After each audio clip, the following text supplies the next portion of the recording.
ஒரு சின்ன ஜெபம் பண்ணுவோம். இயேசுவே, எங்களோடு பேசும், எங்களை உயிர்ப்பியும். தேவனுடைய ராஜ்யம் கட்டப்படும்படியாய் தேவன் அனுக்கிரகம் பண்ணுவீராக.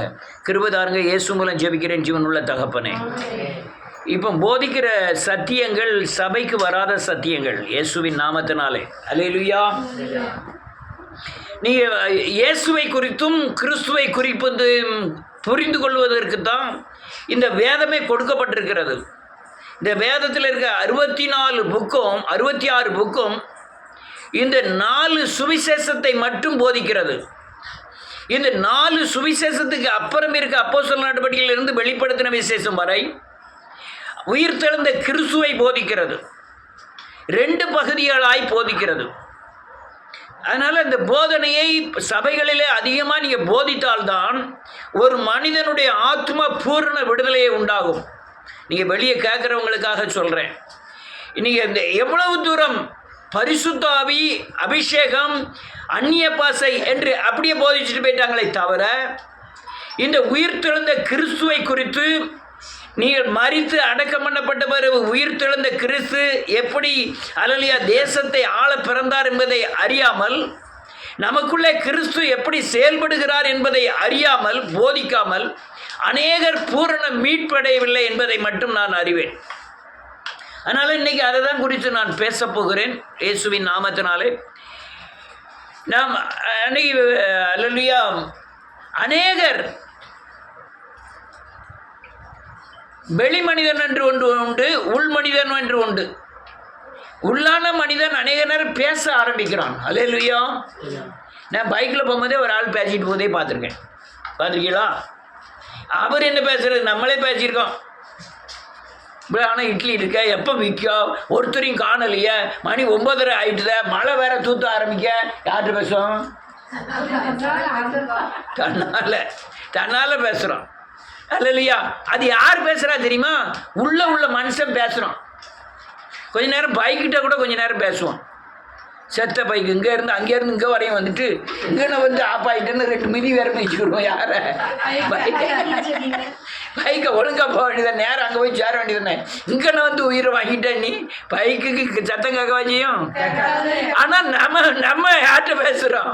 பைக்கிட்ட பேசுகிறோம். அதனால் உள்ளான ஒரு மனிதன் இருந்து செயல்பட்டு கொண்டு இருக்கிறான். அந்த செயல்பட அதுக்கு உயிர் வந்து கிறிஸ்து. யாரு? கிறிஸ்துவை குறித்து நான் அதிகமாக போதிக்க காரணம், கிறிஸ்துக்குள்ளே நீங்கள் வளர்ச்சி அடைந்தால்தான் நீங்கள் இயேசுவை போல மாற முடியும். அதனால கிறிஸ்துவை குறித்து அதிகமாய் போதித்து கொண்டு இருக்கிறேன். வாசிக்கலாம் ஒரு வசனத்தை. பிலிப்பியரின் புத்தகம் 1வது அதிகாரம் 21வது வசனம்.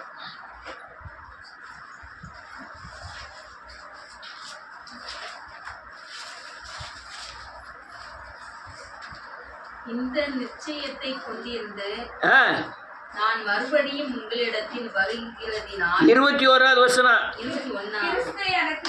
ஜீவன். ஆமென். சாவு எனக்கு என்ன ஆதாயம்னா, கிறிஸ்து வந்து எனக்கு ஜீவனாய் மாறுகிறார். கிறிஸ்து வந்து ஜீவன். ஆண்டவர் சொன்னாரு, பிசாசானவன் கொல்லவும் அழிக்கவும் வருகிறானே அன்றி வேறொன்றிருக்கும். ஆனால் நானும் ஜீவன் உண்டாயிருக்கவும் அது உங்களை நித்திய ஜீவன் அடைவதற்குண்டான பரிபூர்ணத்தை அடைமுடியாய் வந்தேன். அதனால கிறிஸ்துக்குள்ள ஜீவன் இருந்தார். அந்த ஜீவன் தான் திருத்துவ தேவனில் ஒருவர். ஆனால் நமக்குள் அல்லேலூயா ஜீவன் இல்லை.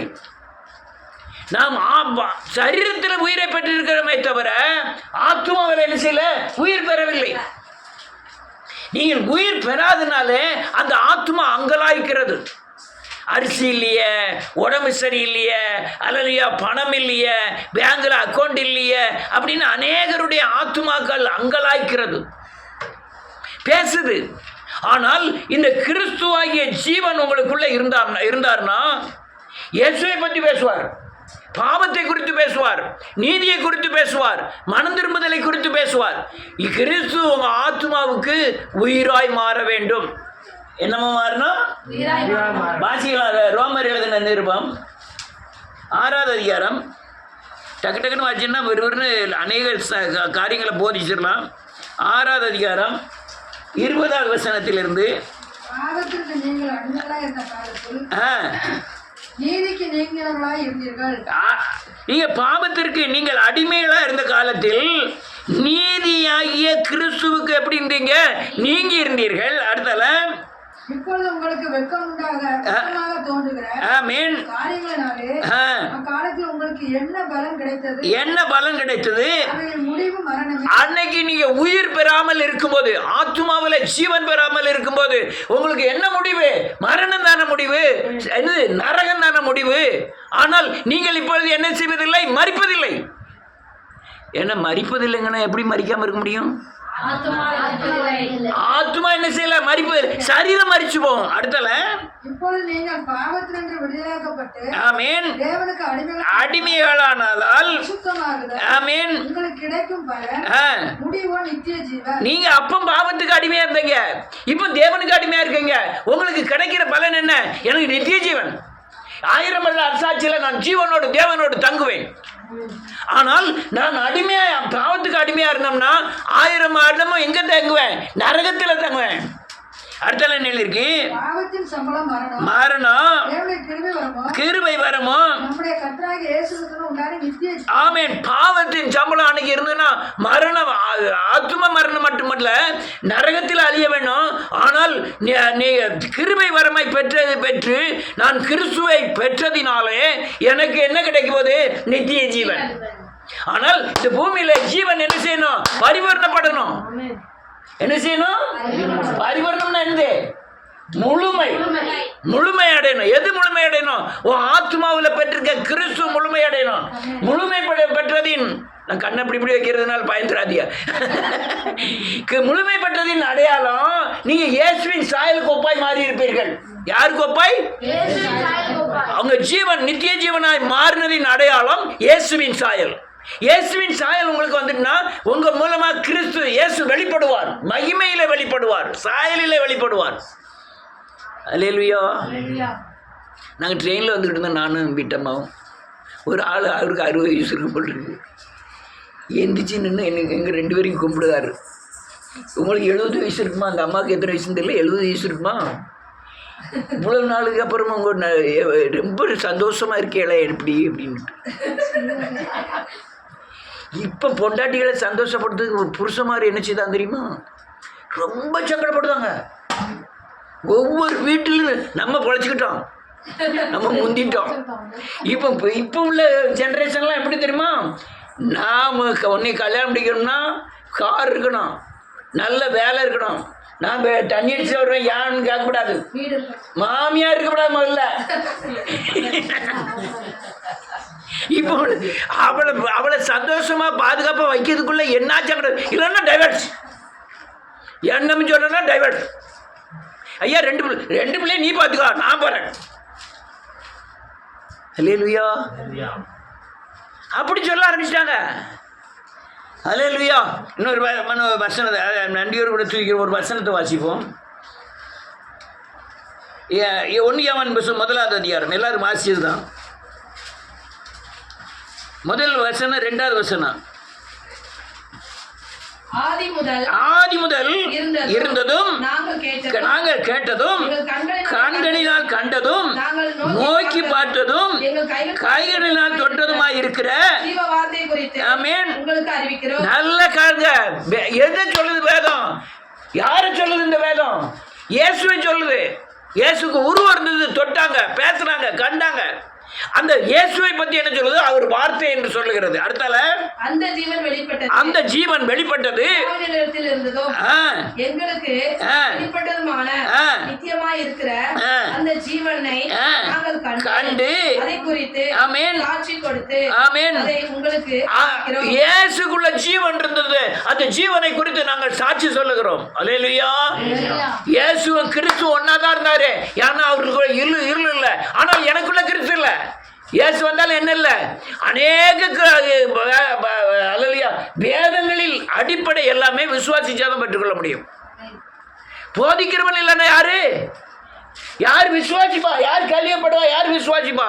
அப்போ கிறிஸ்துவை குறித்து போதனை இல்லாம அநேகர்கிட்ட இயேசுவை குறித்ததான வார்த்தைகள் இருக்கிறது, இயேசுவை குறித்தான அற்புத அடையாளங்கள் கூட இருக்கிறது. ஆனால் கிறிஸ்துவின் கிரியை இல்லை. அதனால்தான் சிலுவை உபதேசம் இல்லை, அதனாலதான் மனம் திரும்புதல் இல்லை. அல்லேலூயா. அல்லேலூயா. இன்னொரு வசனத்தை வாசிப்போம். இயேசுவின் நாமத்தினாலே. அல்லேலூயா.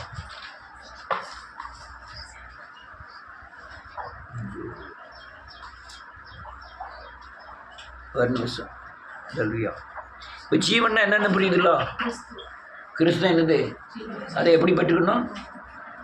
மனம் திரும்பி பாவ மன்னிப்பை பெற்ற உடனே நம்ம பெறுகிற பரிசுத்தாவியான ஒரு பேர் கிறிஸ்து. கிறிஸ்து யாரு? திரித்துவ தேவனில் ஒருவர். அவர் என்னத்தை காமிப்பார்? இயேசுவை காமிப்பார். யாரை காமிப்பார்? என்ன இயேசுவை காமிப்பார்? பாவங்களை நீக்கி ரட்சிக்கிற இயேசுவை காமிப்பார். அற்புத அடையாளம் செய்கிற இயேசுவை காமிக்க மாட்டார். பாவங்களை நீக்கி ரட்சிக்கிற இயேசுவை காண்பிப்பார். காண்பித்து இப்போ யாரை மாதிரி மாற்றுவார்? இயேசுவை போல மாற்றுவார். அவர் கடைசி வழி மாற்றுறது தான் நித்திய ஜீவன். அதுதான் பரிபூர்ணம். ஜீவன் என்ன ஆகுது? பரிபூர்ணம் அடைகிறது. இப்போ இந்த ஜீவன் தான் என்ன ஜீவன்? இந்த கிறிஸ்து தான் எனக்கு உயிர். என்னது? உயிர். கிறிஸ்து தான். இப்போ உயிர் எதுக்கு உயிர்? ஆத்மாவுக்கு உயிர். இந்த கிறிஸ்து தான் எனக்கு வாழ்வு. என்னது? வாழ்க்கை என்னது? அவர் தான் எனக்கு. கிறிஸ்து தான் பலன். கிறிஸ்து பலன் இல்லைன்னா பிசாசு என்ன செய்ய முடியாது? ஜெயிக்க முடியாது. பலன் இல்லைன்னா சமாதானமே இருக்க முடியாது. பலன் இல்லைன்னா நிறைவடைய முடியாது. நீ இப்போ குறைவுல நிறைவடைகிறீங்க. ஒன்றும் இல்லைனாலும் கர்த்தரை சேவிச்சுக்கிட்டு போயிட்டே இருக்கோம். ஆனால் நீங்கள் கிறிஸ்து இல்லைன்னா நிறைவு கிடையாது. அல்லேலூயா. அதுதான் நமக்கு பலன். ஆத்ம பலன் மட்டுமல்ல, உலக பலனுமே நமக்கு யாரு? கிறிஸ்து. ஆமென். இந்த கிறிஸ்துவை உங்களுக்குள்ள தங்க வைக்கணும். எப்பவுமே என்ன செய்யணும்? தங்கி இருக்கணும். நல்ல கேளுங்க. என்னெல்லாம் கிறிஸ்டியன் இன்னும் நிறைய இருக்கு. நான் 3 இதை மட்டும் எடுத்திருக்கேன். 3 என்னெல்லாம் சொல்லுங்க மருமோனே? 3. எனக்கு 66 வயசு ஆகுது. மருமகனுக்கு 40 வயசா இருக்கு. கம்பெடுத்து என்னால அடிக்கவும் ஏன்? எனக்கு வயசு இருக்கு. வயசோட குறைஞ்சவர் நினைச்ச முடியாது. வேதமும் சொல்லுது பெரும்போட்டு நான். அப்ப அடிக்கிறதுக்குலாம் எனக்கு உரிமை இருக்கு.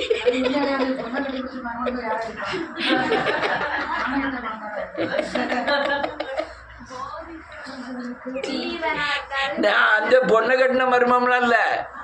இது நான் ஆவினாலே பெற்ற மகன். அல்லேலூயா. ரைட். 3 காரியம். ஜீவன். ஜீவன்ல என்னது? அந்த ஜீவன் என் ஆத்மாவுக்கு உயிராய் இருக்கிறது. சொல்லு. ஜீவன் என் ஆத்மாவுக்கு, அந்த ஜீவன் என் ஆத்மாவுக்கு வாழ்வாய் இருக்கிறது. கிறிஸ்துவெல்லாம் செத்துருவேன். நம்ம என்ன செஞ்சிருவோம்? செத்துருவோம். ஏன்னா அந்த அளவுக்கு பிசாசை மிரட்டியிருக்கோம். இயேசுவின் நாமத்தினாலே போ பிசாசே. நீங்க ஜீவன் இல்லைன்னா, கிறிஸ்து இல்லைன்னா அவன் வந்து நிற்பான். எதுக்கு?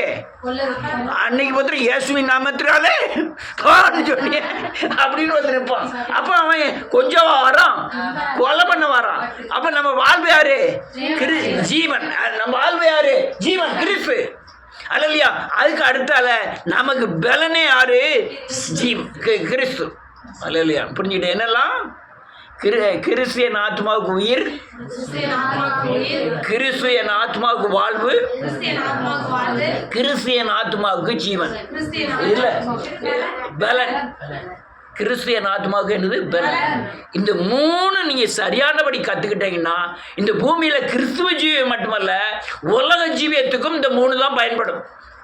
உங்க வீட்டில் இப்போ அல்லேலூயா எல்லா குறைவுகளையும் நிறைவாக்க கிறிஸ்து உங்களை விசுவாசத்தின் அடிப்படையில் பலப்படுத்தி விடுவார். அல்லேலூயா. ரைட். இன்னொன்று சொல்றேன். இயேசு இப்போ ஏற்கனவே சொல்லி கொடுத்தது தான். இயேசு பாவங்களை நீக்குவதற்காக அபிஷேகம் பண்ணப்பட்டவர். கிறிஸ்து பாவம் நீங்கினவர்களை அபிஷேகிக்கிறவர். என்னது? இயேசு பாவங்களை நீக்குவதற்காக அபிஷேகம் பண்ணப்பட்டவர். கிறிஸ்து பாவம் நீங்கினவர்களை அபிஷேகிக்கிறவர். நான் யார் மூலமா அபிஷேகம் பெறணும்? கிறிஸ்துவின் மூலமாய். வரம் யார் மூலமா பெறணும்? வல்லமை யார் மூலமா பெறணும்? ஆனா நீங்க பாவத்தை மன்னிக்கிறது யாரு? அவர் மன்னிப்பார். யாரு? இயேசு. நீங்க ஜெபம் பண்ணேன்னா உங்களுக்காக சிலுவையில் அறையப்பட்டவர் யாரு? இயேசு. நான் தான் நிதானத்தை எழுதிக்கிட்டு இருந்தேன். தேவனை தாக்குன அநேக ஆயுதங்கள் உண்டு. கடைசி நேரங்களில் சிலுவையில் பாடுகளில். அதிலே பெரிய ஆயுதம் என்னன்னு சொல்லுங்கப்பா.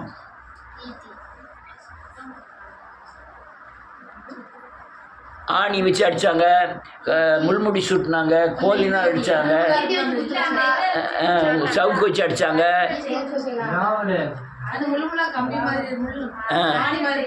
அதை வச்சு அடித்தாங்க. எது பெரிய ஆயுதம்? 30 காசுக்காக விற்றுது. எது பெரிய ஆயுதம் தெரியுமா? யூதாசுடைய முத்தம்.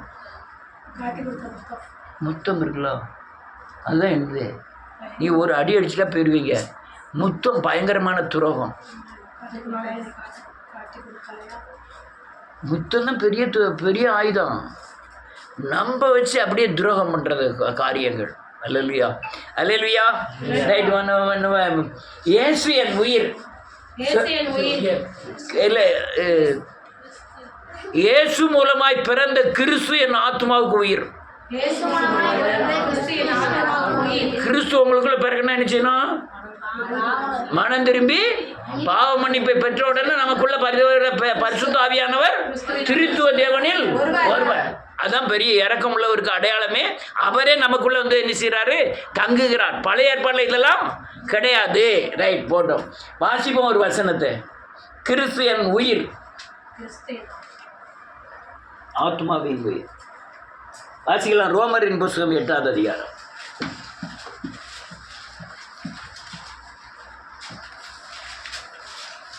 9வது வசனத்திலிருந்து.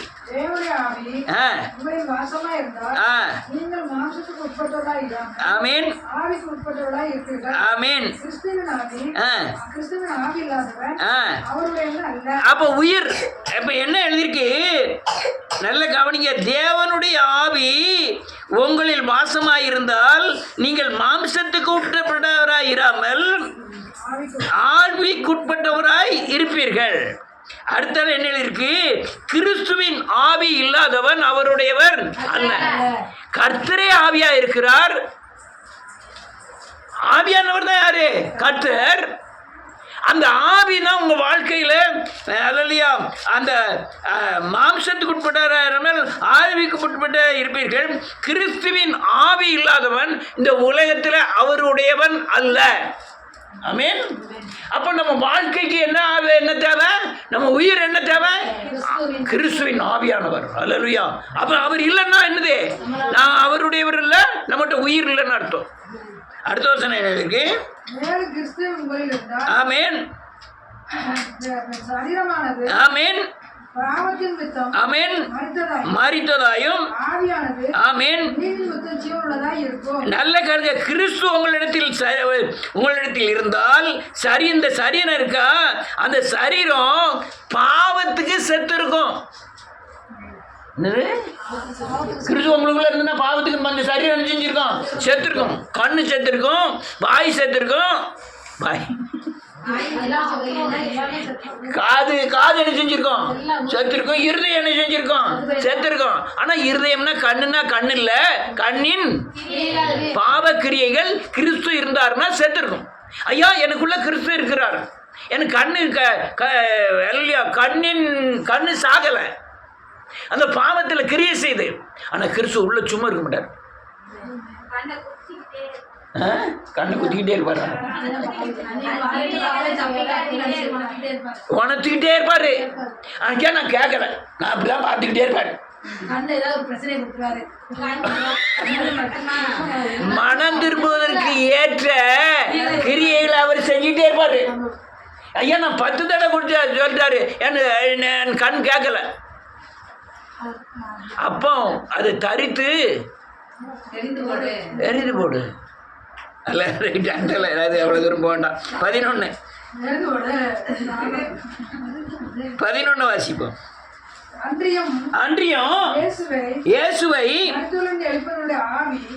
இயேசுவையே மரித்தோரிலிருந்து எழுப்பின ஆவி எங்க வாசம் பண்ணதாரோ? இயேசுவை மரித்தோரிலிருந்து எழுப்பின கர்த்தருடைய ஆவி நமக்குள்ள வாசம் பண்ணுகிறார். மன்னி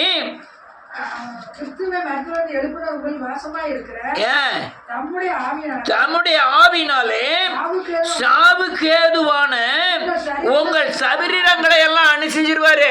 அதுக்கு அர்த்தம் என்னன்னா, இந்த பொய், இந்த களவு, இது மட்டுமல்ல, பெரிய பெரிய பாவத்தில் இருந்து உங்களை மீட்டெடுத்து விடுவார். அந்த அடிச்சுவடுகளை இல்லாம ஆக்கிடுவாரு. அல்லேலூயா. அந்த அடிச்சுவடுகளை இல்லாம ஆக்கிடுவாரு. நீங்க உங்க அல்லலியா உங்க ரட்சிக்கப்படுவதற்கு முந்தி, இந்த கிறிஸ்துவை தரித்து கொள்வதற்கு முந்தி உங்களுடைய எண்ணங்கள், யோசனைகள், நடக்கைகள் எல்லாம் வித்தியாசமா இருக்கும். இந்த உலகத்தை சார்ந்து உலக மனுஷன்ல ஒத்து அவங்களுக்குன்னா சரியா இருக்கலாம். ஆனா நமக்குள்ள கிறிஸ்து வந்த பிறகு அதுல இருந்து நீக்கிடுவாரு. அல்லலியா. அதுதான் மகிமை சாயல் காணக்கூடிய ஒரு வழிமுறை. சரி, 34வது வசனம் 8வது அதிகாரத்துல.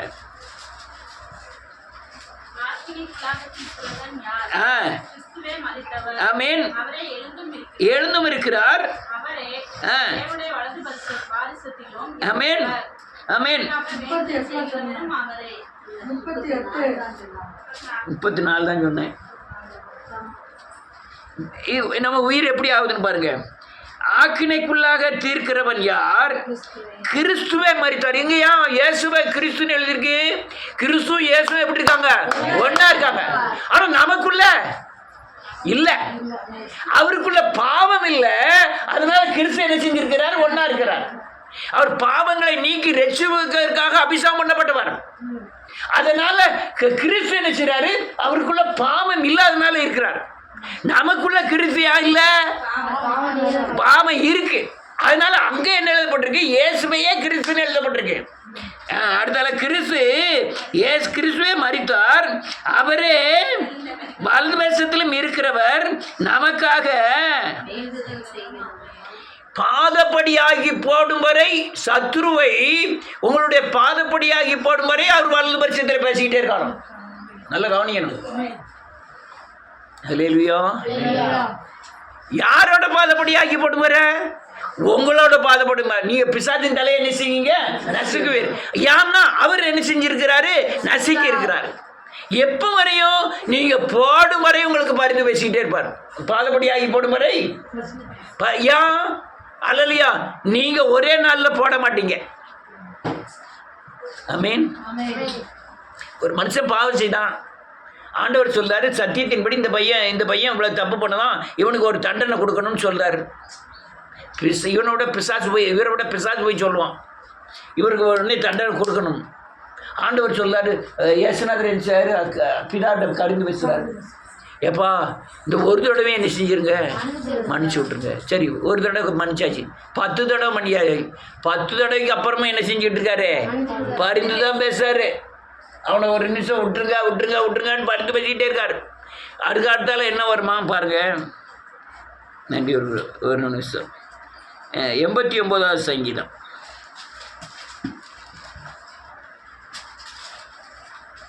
பரவாயில்ல, விருதுன்னு எடுக்கல.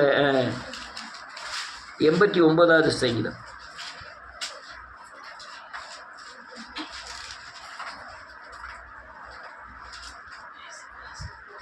முப்பதாவது வசனத்திலிருந்து. அவன் பிள்ளைகள் நடவாமல் விலகி கை கொள்ளாமல் மீறி நடந்தால், ஆமென், முதல்ல என்னது வருது? புளியங்குச்சி வருது.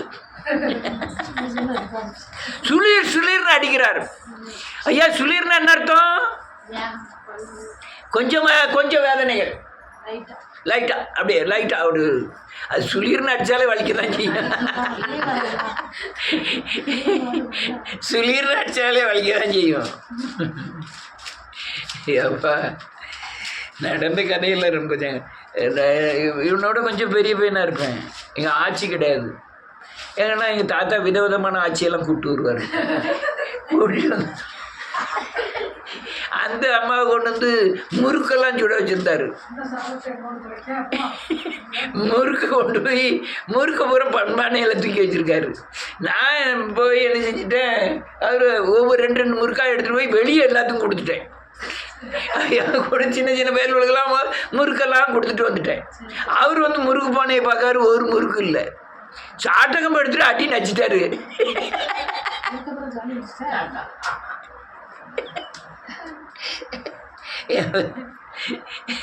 ஒரு ஆட்சியை கூட்டு வருவார், அந்த ஆட்சி அங்கே இருக்கும். உடனே நான் போவேன், இது யாருங்க அந்த ஆட்சி அங்கே ஆண்டவர்கிட்ட போய் கடவுள்கிட்ட போயிட்டாரு, இது புது ஆட்சி அப்படின்ட்டு. ஒரு அந்த ஆட்சி பண்ணாலும் இன்னொரு ஆட்சியை கூப்பிட்டு வந்துடுவார். அது ரொம்ப கொடுமையான காரியங்கள். முதல்ல என்னதான் மிளாறுனால பாதையை கொடுக்குறார், அதுக்கு அடுத்தால என்ன வருதான் பாதையினால உன்னை தண்டிப்பார். அடுத்தால விளக்காமலும் ஆமீன் ஆமீன் இருப்பேன். ஆமீன். இதெல்லாம் கேட்டுக்க நீங்க எவ்வளவு சங்கடப்படுத்தினாலும் நான் என்ன செய்ய மாட்டேன், என் கிருபை உன்னை விட்டு என்ன செய்ய மாட்டேன், விளக்க மாட்டேன். அதனாலதான் அநேக ஊழியர்கள் பயங்கரமான வேசித்தனம் பண்ணியும் பயங்கரமாய் அநேகரை தண்டித்தும். அதனால எல்லாரும் நினைச்சிருக்காங்க நம்ம பண்ணாலும் ஆண்டவர் கொடுப்பாருன்னு. மிளார் வாதையிலே நம்ம செத்துருவோம் பாதி.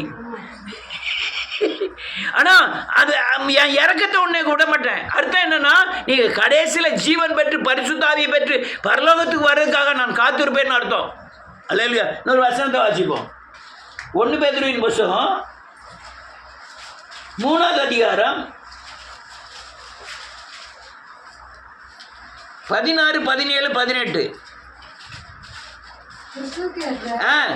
உங்கள் நல்ல நடக்கை தூஷிக்கிறவர்கள் ஆமென் உங்களை அக்கிரமக்காரர்கள் ஆமென் உங்களுக்கு விரோதமாய் பொய் சொல்லுகிற விஷயத்தில் வெட்கப்படும்படிக்கு நல்மன சாட்சி உடையவராயிருக்க உங்க வாழ்க்கை முறை தீமை செய்து பாடனுபவிப்பை பார்க்கலும் சித்தமானால் நன்மை செய்து மேன்மையாயிருக்கும். நன்மை செய்து பாடனுக்கிறோம். அடுத்தல 18.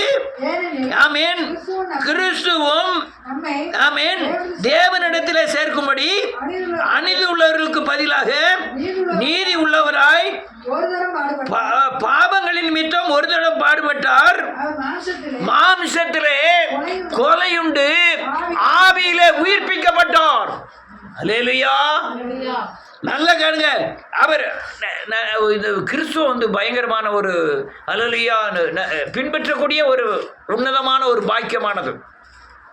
என்ன சொல்லுதுன்னா, தீமை செய்து நீங்கள் பாட அனுப்பிக்க பாய்க்கலாம், தேவனுக்கு சித்தமான நன்மை செய்து பாட அனுப்பிப்பதே மேன்மையாக இருக்கும். ஏனெனில் கிறிஸ்து நம்மை தேவனிடத்தில் சேர்க்கும்படி நீதியாய் பரிசுத்தமாய் வாழுகிற நமக்காக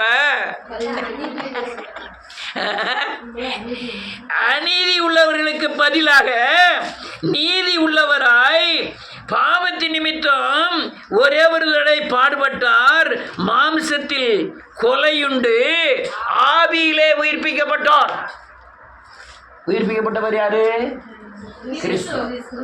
அதே மாதிரி நானும் ஆவியில் என்ன செய்யப்படணும்?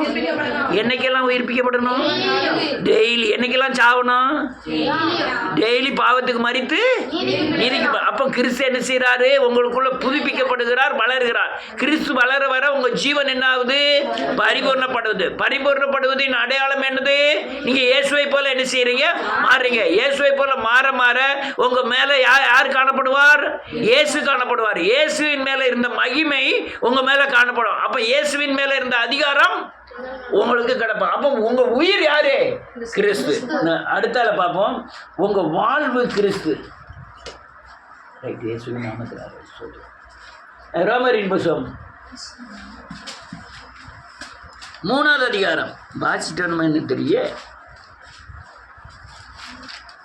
3ஆவது அதிகாரம் 22வது வசனத்திலிருந்து. அது இயேசு கிறிஸ்துவின் அது இயேசு கிறிஸ்துவை பற்றி விசுவாசத்தினால பலிக்கும் தேவநீதியே விசுவாசிக்கிற எவர்களுக்கும் எவர்கள் மேல அது பலிக்கும். வித்தியாசமே இல்லை. எல்லாரும் பாவம் செய்து தேவ மகிமையற்றவர்களாகி மீட்பை கொண்டு நீதிமான்களாக. இதான் வாழ்வே. கிறிஸ்துவை கொண்டு நீங்கள் என்ன ஆயிட்டீங்க? நீதிமான் ஆக்கப்பட்டீங்க. இயேசுவை விசுவாசிக்கிறவர்கள் யாரு? நீதிமான். உங்களை டிக்ளேர் பண்றாரு, நான் நீதிமான். அநேகர் நான் பாவி, நான் பாவி, நான் பாவிதான். ஆனா பாவிங்கிற தலை குற்ற மனசாட்சியில் நான் பாவியா இருந்தேன். மனம் திரும்பி நான் என்ன செஞ்சேன்? பாவ மன்னிப்பு நிச்சயத்தை பெற்றுட்டேன். நான் இப்போ என்ன இல்லை பாவியில், ஆனால் பாவம் இருக்கு. அதையும் நான் மனம் திரும்பினா எனக்கு நான் பாவ மன்னிப்பு நிச்சயத்தை பெறுவேன். அப்போ நான் யாராவது நீதிமான் ஆகிறேன். அல்லேலூயா. நான் பாவி. இது தாழ்வு மனப்பான்மை. எனக்கு பாவம் இருக்கு, நான் அறிக்கை செய்தால் என்னை மன்னிப்பதற்கு அவர், நான் என்ன பாவம் செஞ்சாலும் விடுதலை ஆகுதுக்கு நான் அவர்கிட்ட போவேன், அவர்கிட்ட மனம் திரும்புவேன், அவர் என்னை ரசித்து எனக்குள்ள வாசமா இருப்பாருங்கிற உறுதி நமக்குள்ள என்ன செய்யணும்? இருக்கணும். அதனால தான் நான் நீதிமானாய் மாற்றப்படுகிறேன். எனக்கு வாழ்வு கிறிஸ்து என்னது? வாழ்வு, வாழ்க்கை.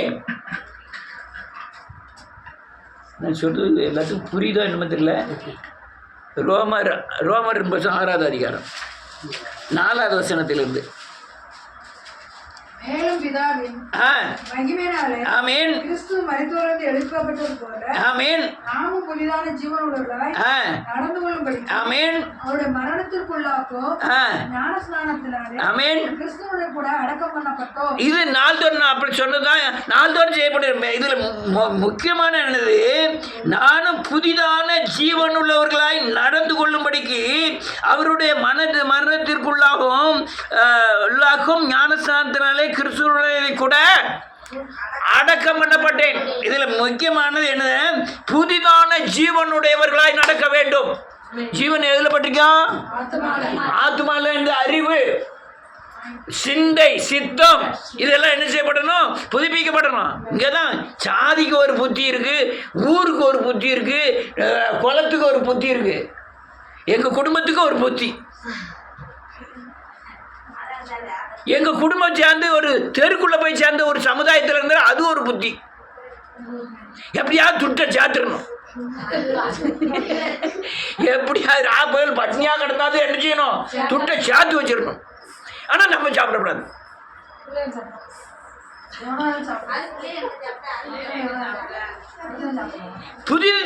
புதிதான ஜீவன் என்ன செய்யும்? தேவனை வாஞ்சிக்கும், இயேசுவை மகிமைப்படுத்தும், பாவத்துக்கு விரோதமா இருக்கும். ஆனா அந்த புதிதான ஜீவன் வெளிப்பாடுகளை கொண்டு வரும். இயேசுவின் மைண்ட்ல என்ன இருக்காது? தேவனுடைய சிந்தையில் என்ன இருக்காது? என் சித்தத்தில் என்ன இருக்காது? என் சிந்தையில் என்ன செய்யப்படும்? அறியப்படும். அல்லேலூயா. அதான் புதிய ஜீவன். அடுத்தல 5வது வசனம். ஆமென் ஆமென். நல்ல கருங்க. அவருடைய மரணத்தின் சாயல் என்ன? ஒவ்வொரு காரியத்தையும் சிலுவையில் அறைந்து அவர் ஜெயத்தை கொடுத்தார். அல்லேலூயா. அம்பலத்தையும் நம்முடைய பாவங்களை தண்டனையா ஏற்றுக்கொண்டார். ஒவ்வொரு ஏற்கனவே சொல்லி கொடுத்தா நீங்க சரியான தண்டனையை ஏற்றுக்கொண்டார்னு விசுவாசிங்கன்னா அதுல இருந்து நீங்க விடுதலை ஆயிடுவீங்க. அடுத்தால ஆமென். ஒளிந்து போகும் பொருட்டாக நம்முடைய பழைய மனுஷன் அவரோட கூட சிலுவையில் அறையப்பட்டது என்று அறிந்திருக்கிறோம். பழைய மனுஷன் அவரோட கூட என்ன செஞ்சுட்டு சிலுவையில் அறையப்பட்டான். நான் இப்ப அறிந்திருக்கிறது யாரு? கிறிஸ்து. எனக்குள்ள யாரு இருக்கா? இயேசு இருக்கிறார். யாரு இருக்கா? இயேசு இருக்கிறார். அல்லேலூயா. நீ லேசா முடி உருளத பார்த்தா டயம் ஆயிட்டுன்னு நினைக்கிறேன்னா 12 ஆகுதுல்ல.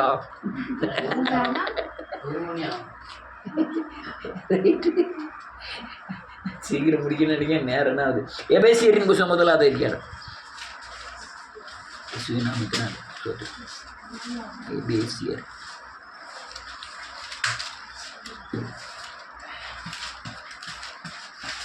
1வது அதிகாரம் இயேசுவின் நாமத்தில் 9வது வசனத்திலிருந்து. நிறைவேறும் போது ஆமென் நியமத்தின்படி பரலோகத்தில் இருக்கிறவர்களும் பூலோகத்தில் இருக்கிறவர்களும் சகலமும் ஆமென் வேண்டும் என்று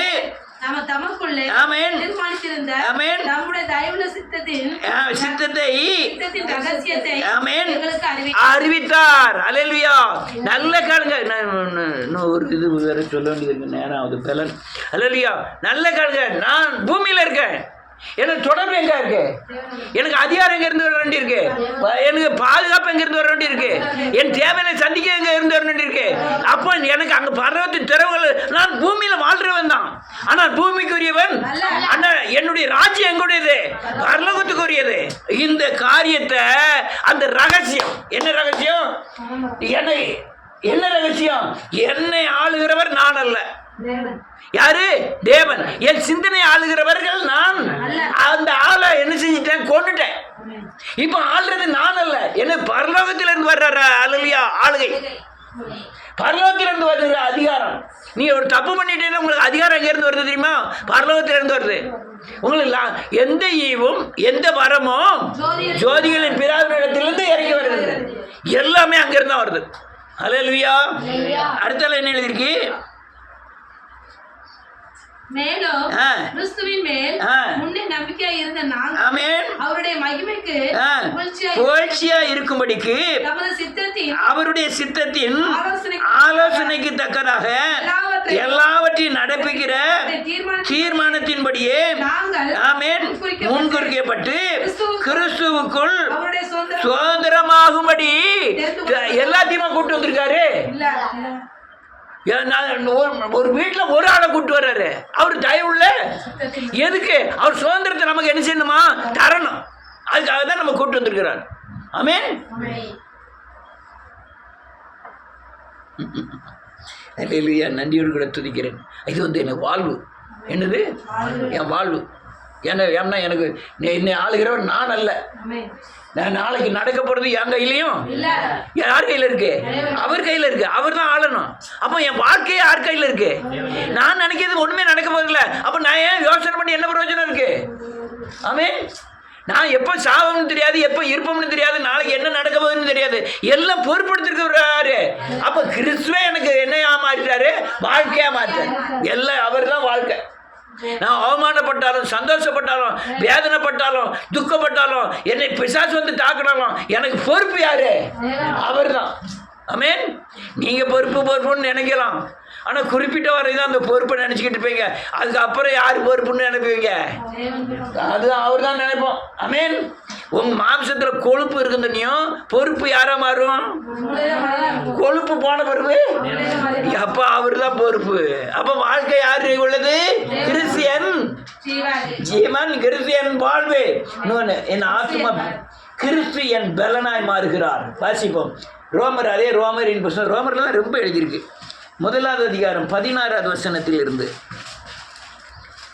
இந்த நான் சொல்கிற கிறிஸ்துவின் காரியம், மரணத்தின் காரியம், உயிர்த்தெழுந்த காரியம் பூராமே ரோமர்லாம் அதிகமாக இருக்குது. 16வது வசனத்திலிருந்து வெட்கப்படேன். ஆமென். ஆமென். ஆமென். என்ன எழுதியிருக்கு பாருங்க. யாரெல்லாம் என்ன விசுவாசிகளோ அதை நீங்கள் பெற்றுக்கொள்வீர்கள். ஆமென். என்ன கேட்டாலும் நீங்கள் என்ன செய்வீங்க? பெற்றுக்கொள்வீர்கள். அது மாதிரி 8வது பிள்ளைக்கு 7வது மாடியில் தங்க தட்டில் சாப்பிட. அல்லேலூயா. ஆண்டவரே, யாரு நம்ம அலைஸ் கேட்கும், ஆண்டவரே எனக்கு ஒரு பிளேன் வேணும் ஆண்டவரே. தரமாட்டாரு. ஆண்டவரே எனக்கு புல்லட் வேணும் ஆண்டவரே, கொடுக்க மாட்டாரு. ஆண்டவரே எனக்கு சைக்கிள் வேணும். அந்தந்த அளவுக்கு தக்கன என்ன செய்வாரான்னு அதான் இங்கே எழுதியிருக்கு 16வது வசனத்தில். கிறிஸ்துவின் சுவிசேஷத்தை நான் வெட்கப்படேன். முன்பு யூதரிலும் கிரேக்கரிலும் விசுவாசிகளாக இருக்கவனுக்கு அவனுக்கு ரட்சிப்பு உண்டாவது. என்ன கேட்கறன்னா கிடைக்கிறது தேவபலன். தேவபலன் தான். ஆனாலும் கட்டுப்பாடு. ஆனாலும் ஞானத்தின் அடிப்படையில் எனக்கு கேட்க தெரியாது. ஆனால் ஞானத்தின் அடிப்படையில் அவர் தருவார். அவர் பலன். அல்லேலூயா. ஆனால் உங்களுக்கு சமயம் ஏற்படும் போது அவங்க பலத்துக்கு மிஞ்சின கிரியைகளை செய்வதற்குண்டான பலன் உங்களுக்கு உண்டாகும். ஆமென். சிங்கம் வந்துட்டு யாருக்கிட்ட? சிம்சோன்ட்ட. இவன் மனுஷன், சிங்கம் மிருகம். இவன் பலன் யார்கிட்ட இருந்து வர வேண்டியிருக்கு? மனுஷ பலன் இருந்ததுன்னா அந்த சிங்கம் இவனை தின்றுக்கும். ஆவியானவர் அவன் மேல் இறங்கினார், அவன் சிங்கத்தை. அப்ப பலன் எங்க இருந்து வர வேண்டியிருக்கு? அங்க இருந்து வர வேண்டியிருக்கு. டேனியல் சிங்க கோயில விழுந்துட்டான். ஆனால் பலன் எங்க இருந்து வர வேண்டியிருக்கு? சிங்கத்தின் வாயை தூதர்களை அனுப்பி சிங்கத்தின் வாயை என்ன செஞ்சாராம்? கட்டி போட்டார்.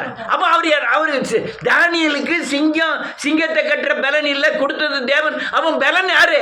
பலனாகிய கட்ட தேவன். கோலியாத் வந்துட்டான்.